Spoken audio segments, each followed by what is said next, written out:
हाँ, तो विद्यार्थी जी लोग क्लास 8 के हमारे दहन और ज्वाला चैप्टर का हम लोग कुछ एमसीक्यू इम्पोर्टेंट एमसीक्यू करते हैं, जिसमें पहला आप लोग के सामने दिखने को मिल रहा है कि तेल में लगी आग को किस अग्निशामक द्वारा बुझाया जाता है। तो बाबू, कोई भी आग को बुझाने के लिए हम लोग कार्बन डाइऑक्साइड का प्रयोग करते हैं। तो यानी तेल में लगे, पेट्रोल में लगे या डीजल में लगे, उससे मतलब नहीं है। अगर कार्बन डाइऑक्साइड का यूज करते हैं तो आग बुझ जाएगा। तो कार्बन डाइऑक्साइड CO2 जो है हमारा सही उत्तर होगा। आगे बढ़ते हुए हम लोग देखते हैं दहन के लिए आवश्यक है हवा, पानी, आग, ज्वाला। तो दहन के लिए बाबू हवा बहुत ज़रूरी है, क्योंकि बिना ऑक्सीजन के कोई भी दहन कंप्लीट नहीं होगा, या दहन लगेगा ही नहीं, आग लगबे नहीं करेगा। हवा देखिए करेक्ट ऑप्शन, यहाँ देखिए करेक्ट लिख दिया है ना। चलिए आगे बढ़ते हैं हम लोग कि किसी पदार्थ के दहन का पोषक पदार्थ है। माने कोई भी पदार्थ के दहन होगा यानी कि जलेगा, तो उसके लिए पोषक पदार्थ के कौन सा, मतलब पोषक के रूप में कौन सा पदार्थ यूज होगा? कार्बन, कार्बन मोनोऑक्साइड, ऑक्सीजन नहीं। ऑक्सीजन जो है बाबू वो पोषक पदार्थ है, तो यानी कि ऑक्सीजन सही उत्तर होगा। आगे बढ़ते हुए विद्यार्थी जी, विद्युत उपकरणों में लगी आग बुझाने के लिए सबसे अच्छा अग्निशामक है। विद्युत उपकरणों में लगी आग बुझाने के लिए, विद्युत मतलब का इलेक्ट्रिक से है ना, करंट जो लगेगा आग, उसको बुझाने के लिए सबसे अच्छा है कार्बन डाइऑक्साइड, है ना। कार्बन डाइऑक्साइड से वो आग बुझाया जा सकता है। निम्नलिखित में कौन सा दहनशील पदार्थ है? माने जलने वाला पदार्थ इसमें कौन है दहनशील? कांच है, लोहे का कील, सीमेंट, किरोसिन। तो लोहे का कील जलेगा ना कांच जलेगा। ये किरोसिन तेल है। किरोसिन मतलब का मिट्टी तेल, जिसको कहते हैं हम लोग माटी के तेल भी बोलते हैं उसको, है ना। चलिए, निम्न में कौन स्वतः दहन का उदाहरण है? स्वतः दहन मतलब क्या है बाबू? कमरा में ऐसी छोड़ दें तो अपने आप आग लग जाएगा। यह है श्वेत फास्फोरस। क्या है? श्वेत फास्फोरस। देखिए करेक्ट ऑप्शन। आगे बढ़ते हैं, निम्नलिखित में से कौन सा अदहनशील पदार्थ है? अदहनशील मतलब नहीं जलने वाला, है ना।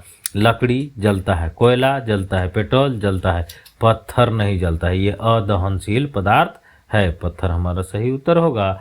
लकड़ी का जलना किस प्रकार के दहन का उदाहरण है? तो ये जो है बाबू मंद दहन, विस्फोटक, स्वतः दहन नहीं, मंद दहन का है। लकड़ी धीरे धीरे जलता है ना। देखिए वाह, करेक्ट आंसर। आगे बढ़ते हैं हम लोग, दहन की क्रिया के लिए निम्न कौन सी शर्त आवश्यक है? मैंने दहन करने के लिए, दहन क्रिया के लिए, आग जलने के लिए कौन सा शर्त आवश्यक है? अदहनशील पदार्थ की उपस्थिति नहीं, अदहनशील थोड़ी ना, दहनशील पदार्थ की उपस्थिति होना चाहिए। पदार्थ के ज्वलन ताप की प्राप्ति, कोई भी पदार्थ तब तक नहीं जलेगा जब तक उसको ज्वलन ताप प्राप्त न हो जाए। वायु की अनुपस्थिति गलत है। ऑप्शन नंबर ये बी जो है हमारा सही होना चाहिए। वाह, सही है। जलन माने पदार्थ के ज्वलन ताप की प्राप्ति होनी चाहिए। वह ताप जिस पर कोई पदार्थ जलना शुरू कर देता है क्या कहलाता है? वह कहलाता है ज्वलन ताप, है ना। इतना ताप देंगे कि वो जलना यानी कि आग उसमें लगना शुरू हो जाएगा, तो उसको हम लोग बोलेंगे ज्वलन ताप। आगे बढ़ते हैं, ईंधन के ऊष्मीय मान का मात्रक क्या है? तो ये है किलो जूल पर किलोग्राम। क्या है? किलो जूल पर किलोग्राम।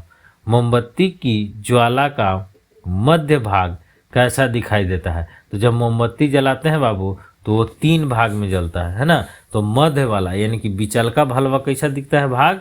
पीला कलर का दिखता है। देखिए करेक्ट ऑप्शन बी नंबर। आगे बढ़ते हैं, निम्न में किस ईंधन का ऊष्मीय मान सबसे अधिक होता है? तो ये लकड़ी, kerosene, LPG, hydrogen gas. Hydrogen gas का ऊष्मीय मान बहुत अधिक होगा, है ना। हाइड्रोजन गैस का ऊष्मीय मान अधिक होता है। निम्न में कौन विस्फोट का उदाहरण है? विस्फोट, पटाखा। पटाखा का दहन जो है वो विस्फोट के साथ दहन होता है। आगे बढ़ते हैं, निम्न में कौन ज्वलनशील पदार्थ है? तो लकड़ी, कोयला, पेट्रोल। पेट्रोल जो है बाबू वो ज्वलनशील पदार्थ है। आगे बढ़ते हैं, ज्वाला में कितने क्षेत्र होते हैं? तो ज्वाला में 3 क्षेत्र होता है बाबू, एक ऊपर भाग, एक मध्य भाग और एक नीचे वाला भाग। मोमबत्ती में मोम किस रूप में जलता है? तो ये जो है मोम के वाष्प के रूप में जलता है ना। वाष्प भाप बन के ऊपर जाता है तब जलता है। मोमबत्ती में मोम किस रूप में जलता है? वाष्प के रूप में। आगे बढ़ो, बारूद में निम्न में से कौन सा पदार्थ होता है? तो बारूद जो है बम बनाने में वो फास्फोरस का प्रयोग होता है कि सल्फर का प्रयोग होता है? सल्फर का प्रयोग होता है ना। फास्फोरस जो है यहाँ पे गलत ऑप्शन होगा। बारूद बनाने में सल्फर का उपयोग किया जाता है जिससे विस्फोट जल्दी से पकड़ता है। ठीक है। आग, निम्नलिखित में से कौन सा दहनशील पदार्थ है? तो इसमें जलने वाला पदार्थ कौन है? यह है किरोसिन तेल। और 20 नंबर में है निम्न में कौन दहक का पोषण है? यानी कि दहक में कौन सहायता करता है? पोषण कौन करता है उसको? ऑक्सीजन। तो इस तरह से जो है हम लोग 20 क्वेश्चन कर लिए, है ना। अब 20 क्वेश्चन आप लोग ध्यान रखिएगा इसमें, तो ये एग्जाम के दृष्टिकोण से बहुत महत्वपूर्ण होगा, है ना। बारूद में निम्न में से कौन सा पदार्थ होता है? तो ये है बाबू सल्फर। सल्फर ही करेक्ट आंसर होगा। चलो इसी के साथ इस चैप्टर का 20 क्वेश्चन हम लोग कंप्लीट किए। आप लोग पढ़ते रहो और खूब पढ़ो और एग्ज़ाम दो।